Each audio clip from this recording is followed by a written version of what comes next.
24 जनवरी को अपनी जो एनडीपीएस टीम है उसके दड़वी साहब है, रोहित केदार, गणेश यादव और पाखरे साहब, इनके टीम को एक इंफॉर्मेशन मिली थी।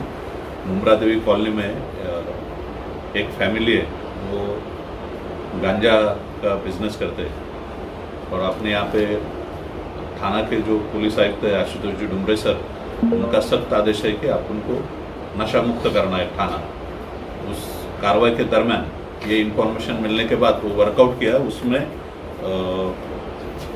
गुड्डू गोविंद कुमार हलदार, वेंकटेश शिव फिरमर और श्रीमती रूबी देवी मुंशी केवट, ये तीनों के पास में एक 6,05,700 रुपये का 24 किलो 200 ग्राम का गांजा मिला था।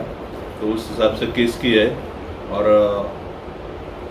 थाना आयुक्त में आज तक मुमरा पुलिस ने 2 साल में, जब से माननीय सीपी सर इन्होंने आदेश देने के बाद 971 जो गांजा पीने वाले, एमडी पीने वाले, उनके ऊपर कार्रवाई की है और 60 जो है वो केसेस किए जो बेचते हुए पकड़े गए।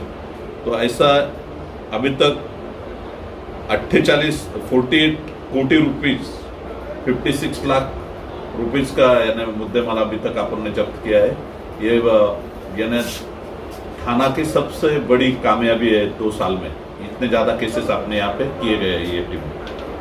वो तो मुमरा के अलग अलग एरिया में बेचना था, आया कहा था ये अभी बताएंगे नहीं, क्योंकि वो इन्वेस्टिगेशन का पार्ट है, आगे के आरोपी पकड़ने के। अपन बिल्कुल अंकुश 100% अंकुश बैठा है यहाँ पे। अपन ने यहाँ पे कार्रवाई की तो है, मगर जहाँ तक फैक्ट्री है, फैक्ट्री तक पहुँचने के बाद वहाँ पे भी जाके कार्रवाई की और फैक्ट्री उद्ध्वस्त की अपने टीम ने।